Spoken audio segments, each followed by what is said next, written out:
Bismillahirrahmanirrahim. Assalamu alaikum students. This is Adnan Qureshi, your physics teacher. Welcome to my YouTube channel Science Groomer. तो बच्चों आज हम अपने lecture number 11 के साथ जिसमें हमारे टॉपिक का नाम है प्रिसीजन एंड एक्यूरेसी और हमारा चैप्टर नंबर है 1। तो आज हम प्रिसीजन और एक्यूरेसी के बारे में पढ़ेंगे और हम इसका कॉन्सेप्ट क्लियर करेंगे, क्योंकि ज्यादातर लोगों का ये कहना है कि प्रिसीजन और एक्यूरेसी ये दोनों एक ही चीज के दो नाम हैं, लेकिन अगर हम इसकी बात करें फिजिक्स के अंदर तो ये दोनों एक ही चीज के दो नाम नहीं है, बल्कि इनमें कुछ ना कुछ डिफरेंस जरूर मौजूद है। तो आज हम ये डिफरेंस भी बिल्कुल एग्जैक्टली क्लियर करेंगे कि फिजिक्स के अंदर बेसिकली प्रिसीजन का क्या मतलब है और फिजिक्स के अंदर बेसिकली एक्यूरेसी का क्या मतलब है।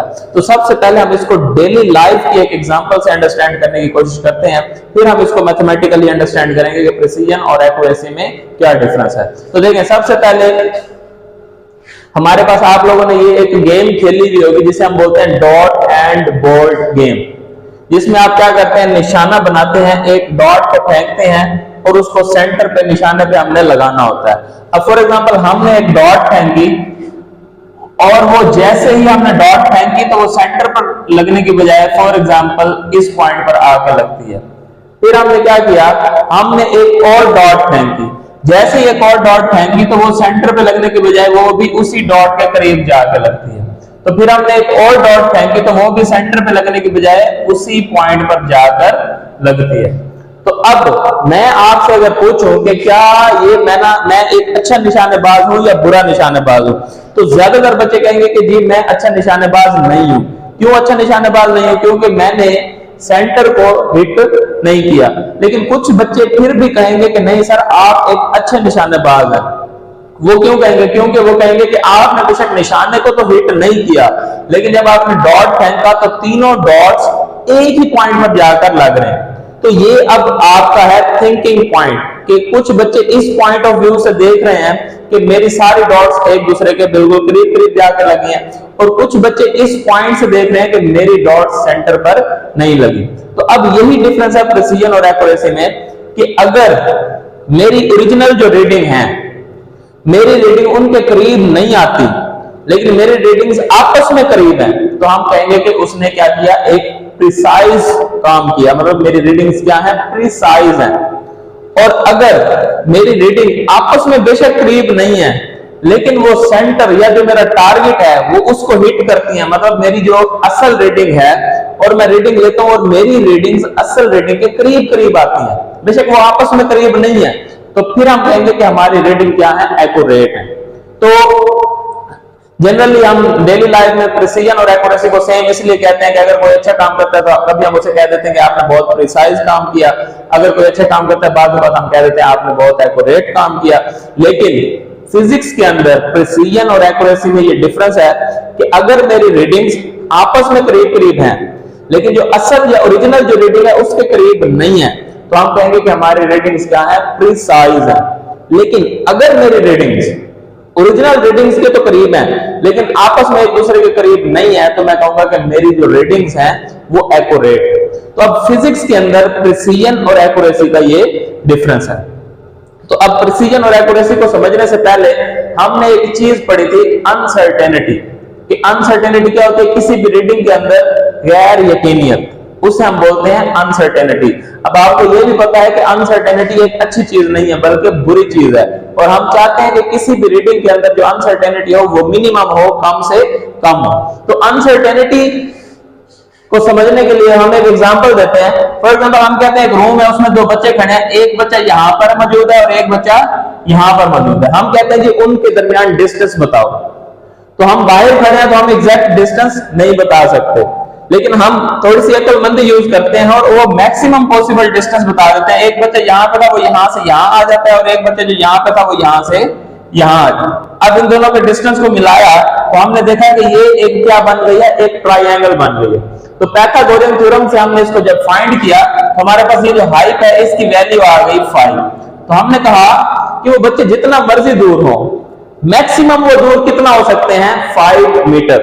5 मीटर से ज्यादा दूर वो एक दूसरे से नहीं हो सकते।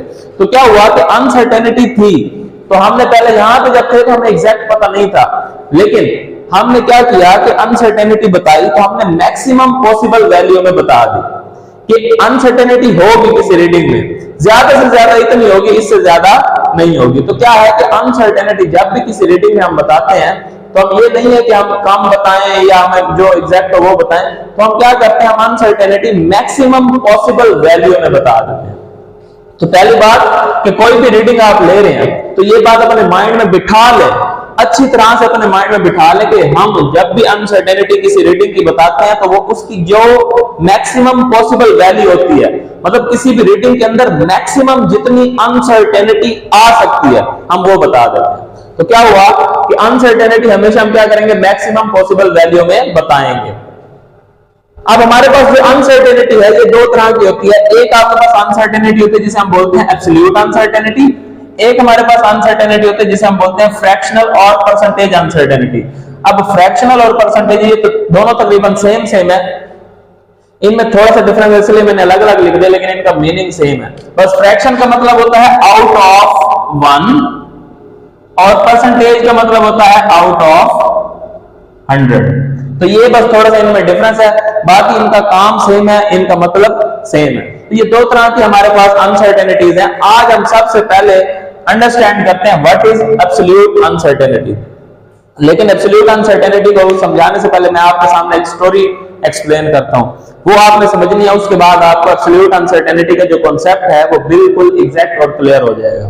तो देखें, फॉर एग्जांपल ये मेरा एक मीटर रॉड है और मीटर रॉड में इधर और भी रीडिंग होंगी 0 1 2 3, लेकिन हमने उसे सारी नहीं बनाई, हमने सिर्फ 7 से 8 के दरमियान बना दिए।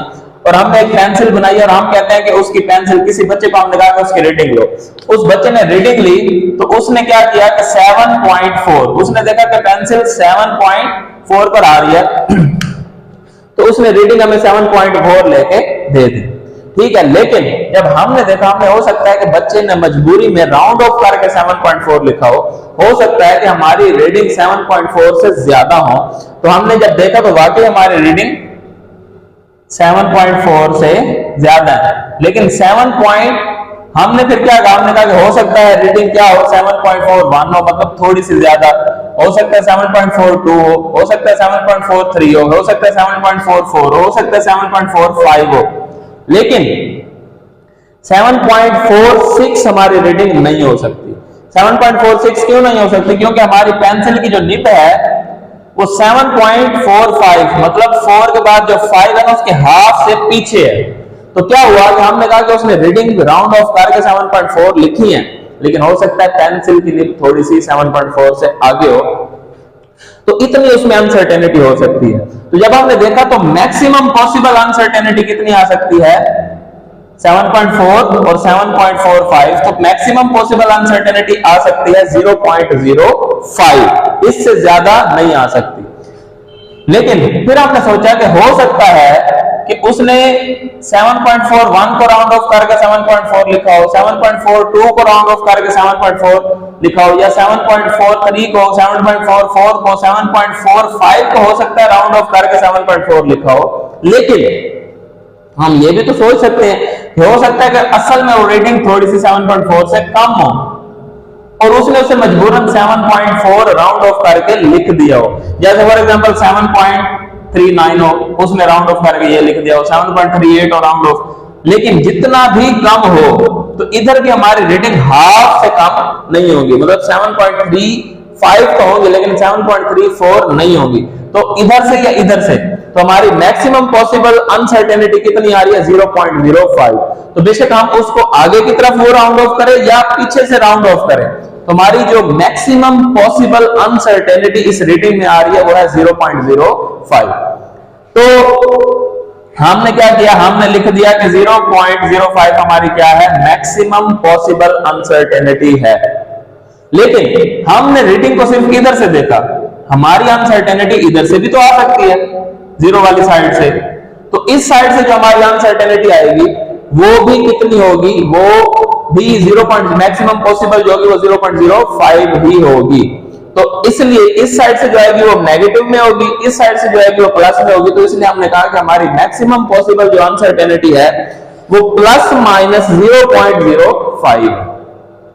ठीक हो गया। तो हमारी ये मैक्सिमम पॉसिबल अनसर्टेनिटी है, मतलब प्लस में इधर हमारे पास यहाँ पे जो राउंड ऑफ हम कर रहे थे 7.41 7.4, तो ये प्लस में कर रहे थे और इधर माइनस में कर रहे थे, तो प्लस माइनस। लेकिन जब हमने देखा कि इधर से भी तो हो सकती है, तो फिर हमारी जो अनसर्टेनिटी है वो डबल हो गई, मतलब 0.05 इधर से भी हो सकती है प्लस माइनस में, और 0.05 इधर से भी हो सकती है प्लस माइनस में। तो इसलिए हमने से क्या किया, 2 से मल्टीप्लाई किया। तो जब 2 से मल्टीप्लाई किया तो हमारा आंसर आ गया प्लस माइनस 0.1 सेंटीमीटर। अब ये हमारी जो रीडिंग आई है उसमें मैक्सिमम पॉसिबल जो अनसर्टेनिटी आ रही है वो क्या है, प्लस माइनस 0.1 सेंटीमीटर। अब यही हमारी क्या है, एब्सोल्यूट अनसर्टेनिटी है, इस मीटर रॉड की एब्सोल्यूट अनसर्टेनिटी है। फिर हमने जब देखा, अब ये है हमारे पास मीटर रॉड की। अब इसी तरह फॉर एग्जांपल हम लीस्ट काउंट की एब्सोल्यूट अनसर्टेनिटी फाइंड करना चाह रहे हैं, तो इसी तरह हमें सारी स्टोरी बनानी पड़ेगी। स्क्रू गेज की एब्सोल्यूट अनसर्टेनिटी फाइंड आउट करना चाह रहे हैं, तो हमें इसी तरह से सारी स्टोरी बनानी पड़ेगी। लेकिन फिर हमने नोट किया कि हमारे पास जो मीटर रॉड है उसका जब हमने लीस्ट काउंट देखा, least count of metre rod, वो हमारे पास आया 0.1 सेंटीमीटर, और जब हमने एब्सोल्यूट अनसर्टेनिटी निकाली वो भी 0.1 है। तो यहां से हमने ये नतीजा निकाला कि जो भी इंस्ट्रूमेंट होगा उसका जो लीस्ट काउंट होगा वही हमारे उस इंस्ट्रूमेंट की क्या होगी, एब्सोल्यूट अनसर्टेनिटी। अब जब भी किसी आले की, किसी इंस्ट्रूमेंट की आप एब्सोल्यूट अनसर्टेनिटी बतानी होगी तो आपने ये सारी स्टोरी नहीं बनानी, ये बस समझने के लिए थी, आपको समझ आ गई है। अब बस आपने इतना याद रखना है कि हमारी एब्सोल्यूट अनसर्टेनिटी हमेशा जिस आले की भी हम लिखना चाहेंगे उसके लीस्ट काउंट के इक्वल हो। तो ये अब हमारा रूल बन गया। अब ये बेशक आप सारा भूल जाए, बस आप इतना याद रखना है कि कोई भी इंस्ट्रूमेंट लेंगे, हम बताना चाहते हैं उसकी एब्सोल्यूट अनसर्टेनिटी, तो उसकी एब्सोल्यूट अनसर्टेनिटी क्या होगी, उस आले के लीस्ट काउंट के इक्वल होगी। तो हम कहेंगे absolute uncertainty is equal to plus minus is equal to least count. तो अब आपको समझ आ गया कि आपने ये रूल बना लिया कि आपकी एब्सोल्यूट अनसर्टेनिटी हमेशा इक्वल होगी उस आले के लीस्ट काउंट के इक्वल। बस वो स्टोरी बेशक आप याद ना रखें, आपने ये चीज याद रखनी। अब इसी तरह अगर हम मीटर रॉड लेते हैं तो उसकी एब्सोल्यूट अनसर्टेनिटी होगी plus minus 0.1 centimetre. Vernier calliper लेते हैं तो उसका लीस्ट काउंट क्योंकि प्लस माइनस 0.01 सेंटीमीटर होता है, तो उसकी एब्सोल्यूट अनसर्टेनिटी भी क्या होगी, 0.01 सेंटीमीटर। इसी तरह अगर हम स्क्रू गेज लेते हैं तो उसकी एब्सोल्यूट अनसर्टेनिटी होगी प्लस माइनस 0.001 सेंटीमीटर, क्योंकि इसका लीस्ट काउंट भी होता है 0.001 सेंटीमीटर। तो अब यहां से हमने एक नतीजा निकाला कि हमारी, और यही एब्सोल्यूट अनसर्टेनिटी क्या होती है, बेसिकली प्रिसाइज रीडिंग, प्रिसीजन के बारे में बताती है। तो यहां से हमें क्या पता चला, क्योंकि हमारी अब देखें एब्सोल्यूट अनसर्टेनिटी बताती है प्रिसीजन के बारे में, और एब्सोल्यूट अनसर्टेनिटी डिपेंड किसके ऊपर कर रही है, इंस्ट्रूमेंट के लीस्ट काउंट के ऊपर। तो इसका मतलब है हमारी जो प्रिसीजन है या हमारी जो प्रिसीजन है वो मेजरमेंट रीडिंग पे डिपेंड कर रही है या इंस्ट्रूमेंट पे डिपेंड कर रही है। तो हम कहेंगे कि हमारी जो प्रिसीजन है वो रीडिंग पे डिपेंड नहीं कर रही बल्कि इंस्ट्रूमेंट के ऊपर डिपेंड कर रही है। तो यही बात है हमारे पास, a precise measurement is the one which has least absolute uncertainty. और हमारी रीडिंग प्रिसाइज कब होगी, जब उसकी एब्सोल्यूट अनसर्टेनिटी मिनिमम होगी। तो अगर हम यहां पे देखें तो जो मीटर रॉड है उसकी जो एब्सोल्यूट अनसर्टेनिटी है वो हमारे पास बहुत ज्यादा है। तो जिसकी एब्सोल्यूट अनसर्टेनिटी, क्योंकि एब्सोल्यूट अनसर्टेनिटी एक बुरी चीज है, अगर एब्सोल्यूट अनसर्टेनिटी ज्यादा होगी तो हमारी रीडिंग लेस प्रिसाइज होगी, ठीक नहीं होगी। तो अब यहां पे मीटर रॉड से जो हमारी रीडिंग आएंगी वो ठीक नहीं होगी, वो लेस प्रिसाइज होंगी, लेस प्रिसाइज। लेकिन इधर से अगर हम देखें तो स्क्रू गेज की एब्सोल्यूट अनसर्टेनिटी बहुत कम है। जहां पे एब्सोल्यूट अनसर्टेनिटी कम हो वहां पे हमारी रीडिंग क्या होती है, प्रिसाइज होती है, मोर प्रिसाइज होती है। तो हम अगर स्क्रू गेज से अपनी रीडिंग लेंगे तो वो क्या होंगी, मोर प्रिसाइज। क्यों, क्योंकि उसकी जो एब्सोल्यूट अनसर्टेनिटी है वो लोएस्ट है। तो यही बात वो कह रहा है, precise measurement is the one which has least absolute uncertainty. और हमने ये भी बात कर ली कि प्रिसीजन किसके ऊपर डिपेंड करती है, इंस्ट्रूमेंट के ऊपर। क्यों, क्योंकि हमारा जो प्रिसीजन है वो किस पे डिपेंड कर रही है, लीस्ट काउंट के ऊपर, और लीस्ट काउंट जो है वो किसका होता है, इंस्ट्रूमेंट का होता है। इसी बेस पे हम कह सकते हैं कि हमारी प्रिसीजन किसी भी इंस्ट्रूमेंट के ऊपर डिपेंड करती है, ना कि हमारी रीडिंग्स के ऊपर डिपेंड करती है। तो ये हमारी है एब्सोल्यूट अनसर्टेनिटी। अब अगर हम बात करें परसेंटेज और फ्रैक्शनल अनसर्टेनिटी की, उसके लिए भी यही हम थोड़ा सा एक स्टोरी है उसको समझते हैं, उसके बाद हमें ये समझ आ जाएगी। तो देखिए हमारे पास ना 3 बॉक्स हैं, एक बॉक्स में 10 एग्स हैं, एक में 50 एग्स हैं, एक में 100 एग्स हैं। तो पहले वाले में भी 1 एग रोटन है, मतलब एक अंडा खराब है, दूसरे में भी एक, तीसरे में भी एक। अब अगर वैसे हम देखें तो कोई देखेगा तो वो यही समझेगा कि हमारा इक्वल लॉस हुआ है, उसमें भी एक खराब है, उसमें भी एक खराब है, उसमें भी एक खराब है। लेकिन अगर हम इसकी परसेंटेज निकालें तो 10 में 1 है, तो 100 में कितने एग्स खराब होंगे, 10। तो मतलब अब इसमें कितने परसेंट एग खराब है, 10% का लॉस होगा। लेकिन 50 में एक का मतलब है कि 50 में अगर एक है तो 100 में 2 होंगे। तो अब हम देखें तो इस केस में 100 में कितने परसेंट लॉस हुआ है, या कितने एग खराब है, 2% सिर्फ खराब है। और अगर 100 में एक है तो इसका मतलब है 1% लॉस है। तो देखिए वैसे जब हमने देखा तो हमें ऐसे लग रहा था कि हमारे सारों में सेम लॉस है, लेकिन जब हमने परसेंटेज में निकाला तो हमारा लॉस जो है वो क्या था, डिफरेंट था। अब इसी तरह अगर हम देखें तो हमारी एब्सोल्यूट अनसर्टेनिटी मीटर रॉड की क्या है, 0.1 सेंटीमीटर, प्लस माइनस 0.1 सेंटीमीटर। तो अब 10 सेंटीमीटर में 1% लॉस हो अगर, तो वो 50 में कितना हो जाएगा, 0.2 सेंटीमीटर, और 100 में कितना हो जाएगा, 0.1 सेंटीमीटर। तो क्या है कि रीडिंग के चेंज होने से हमारी जो एब्सोल्यूट अनसर्टेनिटी है वो क्या हो रही है, चेंज हो रही है। तो सबसे पहले तो ये है कि हम यहां पे हमने ये समझना है कि हमारी फ्रैक्शनल और परसेंटेज अनसर्टेनिटी जो है वो किसके ऊपर डिपेंड कर रही है, रीडिंग के ऊपर। कैसे, देखें ये हमारे पास फार्मूला है फ्रैक्शनल अनसर्टेनिटी का, plus minus least count over reading. अब क्या है कि वो जो भी इंस्ट्रूमेंट हम यूज कर रहे होंगे उसके लीस्ट काउंट को जो भी हमारी रेटिंग आएगी उससे डिवाइड करेंगे तो हमारे पास फ्रैक्शनल अनसर्टेनिटी आएगी। तो अब ये भी आपने याद रखना है, जैसे एब्सोल्यूट अनसर्टेनिटी में ये फार्मूला था, अब फ्रैक्शनल अनसर्टेनिटी फाइंड करने के लिए ये फार्मूला कि जब भी आपने फ्रैक्शनल अनसर्टेनिटी फाइंड करनी होगी तो आपने लीस्ट काउंट को रेटिंग से डिवाइड करना है, तो फ्रैक्शनल। और अगर उसी को परसेंटेज बनाना चाह रहे हैं तो लीस्ट काउंट को रेटिंग से डिवाइड करके 100 से मल्टीप्लाई करेंगे तो आपके पास वही अनसर्टेनिटी क्या बन जाएगी, परसेंटेज अनसर्टेनिटी बन जाएगी।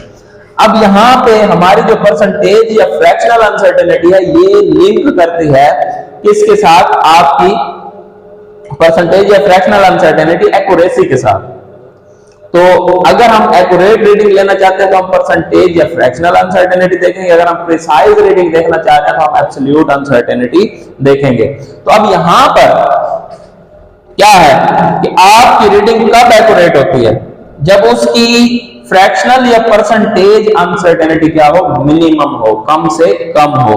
वहां पे हम ले रहे थे एब्सोल्यूट, यहां पे ले रहे हैं फ्रैक्शनल और परसेंटेज, क्योंकि अनसर्टेनिटी बुरी चीज है, जब कम होगी तो आपकी रीडिंग अच्छी होगी। तो हम कहेंगे an accurate measurement is one which has least fractional और परसेंटेज अनसर्टेनिटी। अब एक्यूरेसी हमारी किसके ऊपर डिपेंड कर रही है, क्योंकि रीडिंग इन्वॉल्व है तो किसके ऊपर डिपेंड कर रही है, मेजरमेंट के ऊपर। तो accuracy depends on the measurement. तो अब ये आपके पास आज एक बिग डिफरेंस कि हमने प्रिसीजन और एक्यूरेसी में डिफरेंस अंडरस्टैंड किया कि फिजिक्स में इनमें कैसे कैसे डिफरेंस होता है और प्रिसीजन क्या होती है और एक्यूरेसी क्या होती है। तो ये था हमारा आज का लेक्चर। अगर आपको मेरा लेक्चर अच्छा लगा है तो आप मेरे चैनल साइंस ग्रूमर को जरूर सब्सक्राइब कर लें और इसको दूसरे लोगों तक भी जरूर शेयर करें और बेल आइकन के बटन को भी जरूर प्रेस करें ताकि मैं जब भी वीडियो अपलोड करूं तो आपके पास फौरन उसका नोटिफिकेशन आ जाए। तो मेरी तमाम वीडियोस को देखने के लिए मेरे चैनल से जुड़े रहें। इंशाल्लाह मैं आपसे मुलाकात होगी अगली वीडियो में, तब तक के लिए अल्लाह हाफिज।